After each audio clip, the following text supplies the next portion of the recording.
दिल्ली के चुनाव 7 तारीख को वोट डाले जाएंगे, 7 फरवरी को 10 को नतीजे आ जाएंगे। वक्त बहुत कम है, एक लिहाज से कहें तो ये बहुत तेजी से अब चुनाव आयोग ने जो पहल की है 48 घंटे के बाद नोटिफिकेशन भी हो जाएगा।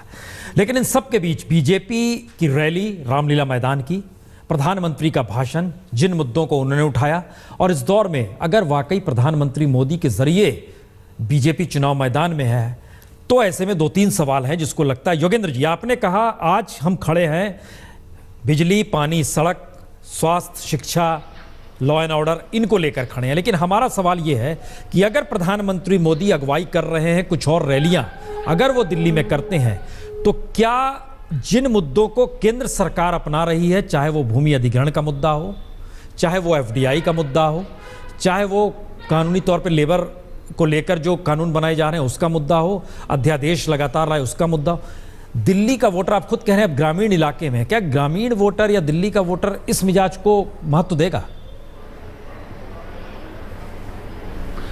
प्रसन्न भाई, ये तिलिस्म जो था ये तो 10 तारीख को टूट गया। इससे पहले सब बात कह रहे थे, हमारे को लोग कह रहे थे, हमारे अपने लोग भी कह रहे थे कि भाई ठीक है, हम आगे हैं, रिकवर कर रहे हैं, इस टाइम हम छाए हुए हैं।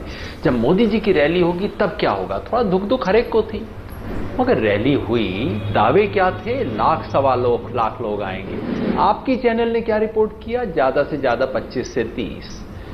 प्रधानमंत्री ने कोशिश की, रेस्पॉन्सिव नहीं था क्राउड, कोई जवाब नहीं आ रहा था, उत्साह नहीं था। रैली में कोई नया चेहरा पेश होने की उम्मीद थी, ले दे के एक ही चेहरे का प्रधानमंत्री ने जिक्र किया, वो वेंकैया नायडू थे। पता नहीं अब उनको मुख्यमंत्री का उम्मीदवार बनाना चाहते हैं, क्या करना चाहते हैं। और रैली में अगर कोई बड़ा मुद्दा पेश होना था दिल्ली के लिए, कोई बड़ी घोषणा होनी थी, वो भी नहीं हुई। ना तो पूर्ण राज्य की बात, जिसको बीजेपी कितनी बार दोहरा चुकी है। बीजेपी का मैनिफेस्टो कहता था कि 30% बिजली नहीं। योगेंद्र जी, आप एक टर्निंग पॉइंट देख रहे हैं रामलीला की रैली, 2 बल्ब देंगे। आप एक टर्निंग पॉइंट देख रहे हैं रामलीला की रैली? बाकायदा मेरे लिए डेफिनेटली टर्निंग पॉइंट है। सच बात यह है कि हमारी पार्टी का ग्राफ ऊपर चढ़ रहा था और हमारे को इसकी चिंता जरूर थी कि प्रधानमंत्री के आने के बाद क्या होगा। लेकिन सच बात बताऊं तो मेरा बस चले, हालांकि मैं करता नहीं हूं, अगर फूलों का गुलदस्ता भेज सकूं और पता हो कि प्रधानमंत्री को मिल जाएगा तो मैं उन्हें धन्यवाद देके फूलों का गुलदस्ता भेज दूं। संबित पात्रा जी के लिए जो उन्होंने किया हमारे साथ। संबित पात्रा जी, अगर आपकी प्रतिपक्षी पार्टी जो विरोध में खड़ी, अगर वो इसे टर्निंग पॉइंट मान रही है तो आने वाले वक्त में तो प्रधानमंत्री को दिल्ली में और भी रैलियां करनी होंगी। सवाल ये है कि क्या एक चूक हुई है या ये आप मान रहे हैं कि बिल्कुल गलत, वो उनकी सोच है, हम इस थ्योरी को और आगे ले जाएंगे? संबित जी, आप देखिए, ये तो उनका सेल्फ कॉन्ग्रेचुलेटरी नोट जो आम आदमी पार्टी का है ये पुराना है। मैं तो फिर से बनारस चला जाऊंगा। बनारस में जब रैली निकली थी तो यही योगेंद्र यादव जी और तमाम उनके नेता बोल रहे थे कि ये मैन्युफैक्चर्ड रैली है, भीड़ तो उठा के ले आए हैं, पैसे से भीड़ लेके आए हैं। तो ये तो इनका हमेशा का रोना है कि हम पैसे से लोगों को ले आते हैं, लोगों को खरीद के ले आते हैं, ये जो लोग हैं ये सब मैन्युफैक्चर्ड हैं, ये ओरिजिनल नहीं है। और हिंदुस्तान ने देखा है कि किस प्रकार से एक मैंडेट मिला था। एक सेकेंड, और हम हिंदुस्तान में देखा है कि किसकी चैनल कह रही है, उससे झगड़ा कीजिए, आप मुझसे न कीजिए। नहीं, मैं आपसे झगड़ा कर ही नहीं रहा हूँ, हम तो झगड़ते थोड़े ही हैं, हम तो प्यार से करते हैं। तो देखिए, जिस प्रकार से आप हमेशा से कहते आए हैं कि ये सब कुछ मैन्युफैक्चर्ड था और उसका नतीजा क्या है ये भी पूरे हिंदुस्तान ने, पूरे विश्व ने देखा है। इंतज़ार करिए, दिल्ली में भी क्या होने वाला है उसका नतीजा भी आप जानते हैं। मगर आपकी ये कला है, मैं तो इस कला को एक गुलदस्ता आपको भेंट करूंगा योगेंद्र जी, कि आप सब कुछ जानते हुए जिस स्वीटनेस के साथ और जिस मिठास के साथ आप बोलते हैं, हमें लगता है कि बाप रे ये क्या कह रहे हैं। मगर आपको भी पता है कि हकीकत क्या है, अंदर खाते आप भी जानते हैं कि आम आदमी पार्टी के पास आज जो कैंडिडेट लड़ने के लिए उतरे हुए हैं वो भी रिलेक्टेंट कंटेंडर्स हैं। मैं भी दिल्ली में रहता हूं, मैं जानता हूं हकीकत क्या है। आपके कैंडिडेट लड़ना तक नहीं चाहते हैं इलेक्शन। ऐसी परिस्थिति दिल्ली में है, केवल एक अरविंद केजरीवाल इलेक्शन लड़ेंगे, उससे क्या हो जाएगा?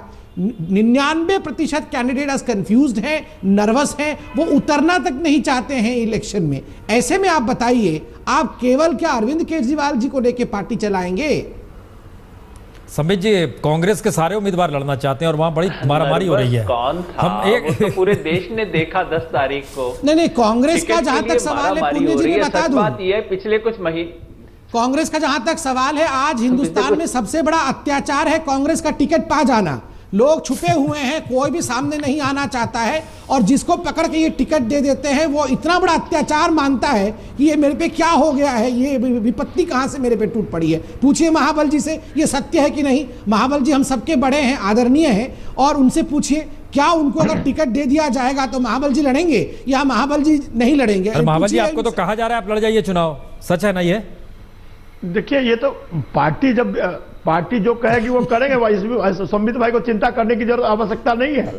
संबित भाई हमारे आदरणीय भाई है, उनको चिंता करने की बात नहीं है, लेकिन पार्टी अभी टिकट डिस्ट्रीब्यूशन कर रही है और पार्टी निश्चित रूप से कार्यकर्ता को टिकट देगी और गहन समीक्षा हो रही है, ऐसी कोई बात नहीं है। अब चिंता करने की बात नहीं संबित जी, आप अपनी पार्टी की चिंता कीजिएगा। नहीं योगेंद्र जी, हम जो सवाल को उठाना चाह रहे थे उसमें मसला बड़ा साफ था। भूमि अधिग्रहण प्रभावे में कहीं दिल्ली भी आ रहा है, उसके दायरे में जो वहाँ की ज़मीन है, खासतौर से जो ग्रामीण क्षेत्र है दिल्ली का, उसकी ज़मीन आ रही है। FDI का मसला जिसको लेकर लगातार आवाज़ उठती रही है। हम कह रहे हैं इन मुद्दों का असर इस चुनाव में होना है या नहीं होना है, या सिर्फ बिजली, पानी, सड़क, स्वास्थ्य, शिक्षा जिसकी जिक्र आप कर रहे हैं? देखिए, भूमि अधिग्रहण का सवाल तो इस पूरे देश का बहुत बड़ा सवाल है। दिल्ली के किसान का, दिल्ली की पूरी रूरल बेल्ट का सवाल है, और उनको इस अधिग्रहण में सबसे बड़ी जो मार पड़ रही है 24(2) की है, जहां पे वो क्लॉज जिसके तहत लोगों की एक उम्मीद बनी थी कि हाँ भाई हो सकता है अब नए एक्ट के अंदर हमें बेहतर कॉम्पेंसेशन मिलेगा, एक झटके से सरकार ने वापस कर दिया। ये सरकार और कुछ हो ना हो अपने आप को किसान विरोधी सरकार के रूप में तो पेश कर ही रही है पूरे देश में, और इसीलिए आम आदमी पार्टी ने देश के 300 जिलों में, सिर्फ दिल्ली में नहीं सर, देश के 300 से ज्यादा जिलों में आम आदमी पार्टी ने इसके खिलाफ प्रोटेस्ट पिछले 5-7 दिन में ऑर्गेनाइज किया है, क्योंकि ये बहुत बड़ा सवाल होने वाला है। और आम आदमी इस सवाल को दिल्ली चुनाव में उठाएगी, दिल्ली के बाहर उठा रही है, राष्ट्रीय स्तर पे उठाएगी। बहुत बड़ा सवाल है, धोखा है ये तो पूरा नहीं। लेकिन अब यहाँ पर एक दूसरा सवाल है, नहीं तो हम देखिए लगातार कई लोगों, चूंकि जनता को भी हमने बुलाया था एक प्रोग्राम किया, उसमें एक सवाल योगेंद्र जी बार बार आ रहा है। पहली बार चाहते हैं दिल्ली में एक स्थिर सरकार आए, और न सिर्फ स्थिर बल्कि एक साख वाली सरकार आए।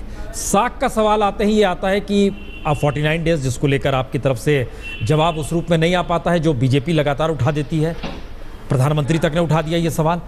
मसला सिर्फ इतना है कि दिल्ली को जो चीज़ चाहिए वो उसे कैसे मिलेगी, और नहीं मिलेगी तो फिर घूम फिर के वही परिस्थितियां बन रही हैं जो 2013 से पहले की थी। जो 49 दिन की बात है उस पर कई बार अरविंद भाई बोल चुके हैं, हम सब बोल चुके हैं, मैं एक बार फिर आपके यहाँ दोहरा देता हूं। मेरी अपनी मान्यता है कि हमारी मूल्यांकन में चूक हुई थी, समझदारी में हमसे कमी हुई, ईमानदारी से हमने समझौता नहीं किया। लेकिन आज वो लोगों के पास एक और तरीका है उस 7 हफ्ते के बारे में सोचने का। एक तरफ 7 हफ्ते आम आदमी पार्टी के हैं, दूसरी तरफ 7 महीने से ज्यादा भारतीय जनता पार्टी के केंद्र के राज के हैं दिल्ली के अंदर, जिसके बारे में पात्रा जी एक शब्द नहीं बोल रहे हैं अब तक। क्या हुआ उन सब बड़े बड़े वायदों का? झुग्गियां टूटी कि नहीं? लॉ एंड ऑर्डर खराब हुआ कि नहीं? किस किस तरह के वायदे किए थे और दिल्ली में क्या हुआ? तो अब लोग जज कर रहे हैं उन दोनों चीजों को, लोग देख रहे हैं, और लोगों को 7 साल से ज्यादा का MCD का राज भी नहीं भूला है, उसका भ्रष्टाचार भी लोगों को याद है। इसीलिए सब कुछ बदल रहा है, एक माहौल बदल रहा है। आम आदमी पार्टी सकारात्मक है, बीजेपी नकारात्मक है। जैसा इस शो में ही आपने देखा, आम आदमी पार्टी वर्तमान और भविष्य की सोच रही है, भारतीय जनता पार्टी अतीत में है। आम आदमी पार्टी दिल्ली का चुनाव दिल्ली में देख रही है, भारतीय जनता पार्टी अभी भी बनारस से वापस नहीं आ पा रही है। आम आदमी पार्टी ठोस एक प्लान रख रही है, भारतीय जनता पार्टी हवाई वायदे कर रही है। आम आदमी पार्टी के पास एक चेहरा है, एक व्यक्ति है, शख्स है जिस पे लोगों को भरोसा है। भारतीय जनता पार्टी जवाब ले लेते हैं, हमको लगता है हम जवाब ले लें फिर उसके बाद चुनाव कैसे होगा। देखिए ये जो आप पूरा का पूरा एक मैनिफेस्टो आपने रख दिया, असमित जी, क्या वाकई आज अतीत को देखकर चुनाव लड़ा जाएगा भविष्य के लिए? देखिए आज बड़ा इंटरेस्टिंग फिनोमेना मैं देख रहा हूँ। मैं पहली बार देख रहा हूँ कि योगेंद्र यादव जी डर गए हैं। ये शब्द मैं आम आदमी पार्टी का ही ले लेता हूँ कि हर कोई डर जाता है, जैसे वो कहते हैं। योगेंद्र यादव जी आज जैसे ही मैं अतीत की तरफ जाता हूँ, मैं बनारस का ब बोलता हूँ और योगेंद्र यादव जी घबरा जाते हैं कि कहीं हकीकत न खुल जाए। 8 महीने पुराना जो घटना हुआ है वो कोई अतीत नहीं है, वो कॉन्टेम्प्ररी टाइम है, और उसी के आधार पर आम आदमी पार्टी का चरित्र जनता के बीच में आता है। जब पॉलिटिक्स के विषय में डिस्कशन किया जाता है, पुण्य जी आप तो इतने इंटेलिजेंट आदमी हैं, आप बताइए 80 वर्ष पहले भी हुआ घटना बहुत महत्वपूर्ण होता है किसी के चरित्र को जानने के लिए। कांग्रेस कैसी पार्टी है इसको जानने के लिए हमें 68 वर्ष के हिस्ट्री को देखना पड़ता है, तभी हम जान पाते हैं कांग्रेस का चरित्र क्या है, चाल कैसी होने वाली है। तो स्वाभाविक रूप से 8 महीने पहले आम आदमी पार्टी का चरित्र क्या था, यदि हम उसे भूल जाएंगे तो आज हम नहीं जान पाएंगे कि आम आदमी पार्टी कैसी है। ये बार बार जो भविष्यमुखी हो जा रहे हैं वो इसलिए भविष्यमुखी होने का ढोंग कर रहे हैं क्योंकि इन्हें अपने अतीत का डर है कि अतीत खुल ना जाए, ज़्यादा अतीत के ऊपर डिस्कशन ना हो। मगर हम तो हकीकत जनता के बीच में लाएंगे। वैसे जनता जानती है कि हकीकत क्या है। ड्रामा और डेवलपमेंट, इन दोनों के बीच क्या चुनना है, अब ये दिल्ली की जनता तय करेगी। पॉलिटिकल फिलॉसफी आपको लगता था योगेंद्र जी हिस्टोरिकल पर्सपेक्टिव में आपको देखना है। बात, छोटी सी बात सिर्फ कहना चाहता हूं, पुण्य प्रसून भाई, आप एक अलग से कार्यक्रम जरूर कीजिएगा, थोड़ा वक्त दीजिएगा। मुझे लग रहा था मेरे पास थोड़ा समय है और इसलिए मैं दिल्ली आज चुनाव की बात करूं।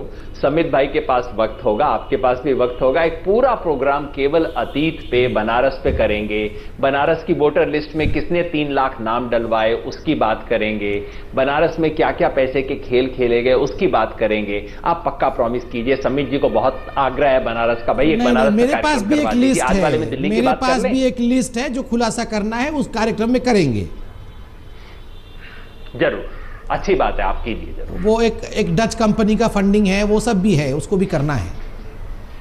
हम ब्रेक लेने से पहले डच कंपनी की फंडिंग अगर कोई है ना, सरकार आपकी है, आप जांच करवा दीजिए, हमें उल्टा कुछ बताया नहीं, मैं अभी और अगर नहीं करवा सकते तो चुप रहिए। वो अगले कार्यक्रम में करेंगे, इसमें क्यों? कार्यक्रम में नहीं सर, आपकी सरकार है, आप सरकार से जांच क्यों नहीं करवाते? वो तो करेंगे, एक तरफ प्रेस कॉन्फ्रेंस पे आरोप लगाते हैं, दूसरी तरफ दिल्ली हाईकोर्ट में हलफनामा देके कहते हैं कि विदेशी पैसे के कोई आरोप ही नहीं है। मैं आपके पार्टी के नहीं, मैं आपकी सरकार के एफिडेविट की बात कर रहा हूं। समित महापात्रा जी, आप इसको डिनाई कीजिए यहां। क्या ये सच है या नहीं कि प्रेस कॉन्फ्रेंस में हम पे आरोप लगाने के 4 दिन बाद आपकी सरकार ने दिल्ली हाई कोर्ट में एफिडेविट दे के कहा कि विदेशी पैसे का आम आदमी पार्टी पे कोई आरोप नहीं है? सच है कि नहीं, बताइए। बिल्कुल ऐसा कुछ भी सच नहीं है। आम आदमी पार्टी क्या कर रही है हम सबको पता है। और आपने अगले प्रोग्राम का बात किया, आप इसी प्रोग्राम में क्यों आ गए? अखबारों में छप चुकी है समित जी, आपकी सरकार का एफिडेविट है, अपनी सरकार पे तो इसी भरोसा प्रोग्राम में कीजिए। परिणत हो जाएगा क्या? अगले प्रोग्राम के लिए छोड़िए ना। हमको लगा कुछ बोलेंगे तो हम ब्रेकिंग न्यूज चलाएंगे। आप क्यों डर रहे हैं सर? सबके बीच दिल्ली के मुद्दे क्या हैं, ये बड़ा महत्वपूर्ण है। और दिल्ली के मुद्दों में सबसे पहले जो मुद्दा निकल कर आया वो महिला सुरक्षा का है, दूसरा मुद्दा करप्शन का है यानी भ्रष्टाचार, तीसरा पानी के संकट का है, चौथा महंगाई का है और पांचवा बेरोजगारी का है। ये 5 मुद्दे हैं। लेकिन इसके अलावे एक हिस्सा और था जिसमें था कि अगर जो भी सीएम बने वो उसके लिए पहली प्राथमिकता क्या होनी चाहिए। ये बतलाता है कि दिल्ली में सड़क, बिजली, पानी पहला 39% लोगों की राय है। उसके बाद कानून व्यवस्था 33%, स्वास्थ्य शिक्षा 15%, स्वच्छता 6%। ये बतलाता है। राकेश जी, एक सवाल हर जहन में होगा, दिल्ली भारत की राजधानी, अंतर्राष्ट्रीय तौर पर विकास को लेकर जो भी बात हो रही है, डेवलपमेंट को लेकर जो भी, लेकिन सोचिए बिजली, सड़क, पानी हमारा मुद्दा होना चाहिए। ये 39% दिल्ली के वोटरों की राय है। अगर राजधानी, इसका मतलब है ये देश जो है इंफ्रास्ट्रक्चर के मामले में अभी पुरातन काल में है, पाषाण काल में जी रहा है। आप ठीक बोल रहे हैं। देखिए दिल्ली को जब हम देख, चकाचौंध की दिल्ली, एक वास्तव में जो दिल्ली है, जो दिल्ली के गांव में जाए, छोटी छोटी झुग्गियों में जाएं तो आप देखें। और मुझे लगता है ये जनवरी का सर्वे है, यदि ये जून का सर्वे होता तो लोग कहते पानी पहला मुद्दा है। आप देखिए टैंकरों के बाहर गरीब लोग 2 लीटर पानी के लिए नहीं, इसका मतलब क्या है कि ये पार्लियामेंट्री डेमोक्रेसी फेल हो रही है लोगों के लिए क्या? मुझे लगता है कि लोगों की आस्था समाप्त हो रही है। इसीलिए नरेंद्र मोदी की जो एक लहर चल रही है उसका कारण है कि उन्होंने एक विश्वास जगाया है। वो विश्वास जगाने के कारण आप देख रहे हैं कि विभिन्न विधानसभा चुनाव में भारतीय जनता पार्टी चुनाव जीत रही है। लोगों में मैं प्रश्न जी ये देख रहा हूँ कि एक परिपक्वता आई है। लोगों को पार्टियां उत्तेजित कर रही हैं कि देखो 6 महीने में क्या हुआ, 7 महीने में क्या हुआ। लोगों को लगता है कि एक लंबे समय के दौर से जो देश की हालत हुई उसमें सरकार को कुछ और वक्त चाहिए। ये राजनीतिक कार्यकर्ता से ज्यादा जनता। हमारा एक दूसरा सवाल है, ये आप ठीक कह रहे हैं, कोई और वक्त चाहिए या नहीं चाहिए। लेकिन जिस तेजी से नरेंद्र मोदी उभर कर आते हैं, जिस तेजी से लोग संसदीय राजनीति और राजनेताओं के प्रति अच्छे विचार नहीं रखते हैं और उनको लगता है कुछ नहीं होगा, क्या ये ना माना जाए कि अगर ज़्यादा वक्त का जिक्र कर रहे हैं, इस बीच में एक तार टूट भी रहा है, इसीलिए ज़्यादा तेजी से काम करने की जरूरत है, क्योंकि इसके बाद तो और स्थिति बिगड़ने वाली है इस देश की। नहीं, आपने ये बहुत बुनियादी बात है। देखिए, जब अन्ना का आंदोलन हुआ तो वो आंदोलन क्या था? पूरी संसदीय व्यवस्था के खिलाफ एक लहर थी, राजनीतिक व्यवस्था के खिलाफ एक। आप देखिए, पूरी राजनीतिक पार्टियां एक साथ थीं और जनता की आवाज़ एक साथ थी। लग रहा था जैसे पूरे देश में आग की तरह बात फैल जाएगी।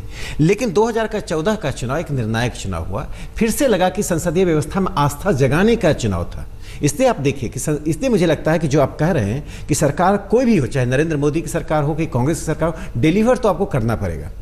क्योंकि सपने होते हैं, सपने बहुत जरूरी होते हैं, लेकिन एक टाइम बाउंड डिलीवरी होना चाहिए और डेमोक्रेटिक डिस्कशन। आप इससे इनकार करेंगे जिस देश में हर तीसरा व्यक्ति बीपीएल है, बिलो पॉवर्टी लाइन जी रहा हो, उस देश में आप स्मार्ट सिटी का जिक्र कर रहे हैं, उस देश में ब्रॉडबैंड का जिक्र कर रहे हैं, चकाचौंध का जिक्र कर रहे हैं, एफडीआई का जिक्र कर रहे हैं, इंटरनेशनली आप दिखा रहे हैं सपने। ये इस देश के साथ त्रासदी नहीं है? देखिए, इसमें एक बैलेंस बनाने की जरूरत है। देखिए, स्मार्ट सिटी की जहां तक जरूरत है, लेकिन साथ साथ अभी नीति आयोग आया है। मुझे उम्मीद है कि नीति आयोग गरीबों के लिए, कामगारों के लिए, मजदूरों के लिए एक डॉक्यूमेंट लाएगी, क्योंकि ये राइट बेस्ड पॉलिटिक्स का समय है। अब ये नहीं है कि मैं तुमको दूंगा अनाज, मेरा हक है, और हक मांगने वाला हर कम्युनिटी से। देखिए, नीति आयोग का उपाध्यक्ष कौन हुआ है राकेश जी? नहीं, अब मुझे उम्मीद है कि नहीं, उम्मीद का कोई मतलब ही नहीं है। जो वर्ल्ड बैंक में काम किया हुआ हो, जो WTO के साथ जुड़ा हुआ हो, जो IMF की पॉलिसीज को इंप्लीमेंट दुनिया भर में, उससे आप चाहते हैं कि वो? मैं तो ये मानता हूं कि चूंकि भारतीय जनता पार्टी की सरकार है, तो जो भी आए हैं उन पर भारतीय जनता पार्टी नकेल रखेगी, और जो हाशिए पर लोग हैं उनके लिए डॉक्यूमेंट आएगा। चूंकि पार्टिसिपेशन से ज्यादा शेयरिंग का है कि लोगों का डेवलपमेंट में शेयरिंग हो, वेल्थ में शेयरिंग हो। लोगों को बेदखल करके, जो पहले होता था लैंड एक्विजिशन से पहले, कि लोगों को बेदखल कर दीजिए, फिर डेवलपमेंट की बात कीजिए। लोग अब पूरी हिस्सेदारी मांग रहे हैं डेवलपमेंट। लोगों का ये दबाव इस चुनाव में भी काम कर जाए तो बहुत बड़ी बात है। हम यहाँ पे ओपिनियन पोल के मद्देनजर चर्चा को पूरी तरह खत्म कर रहे हैं। एक छोटा सा ब्रेक ये बताते हुए ले रहे हैं कि ब्रेक के बाद लौटेंगे तब आपको एक अच्छी खबर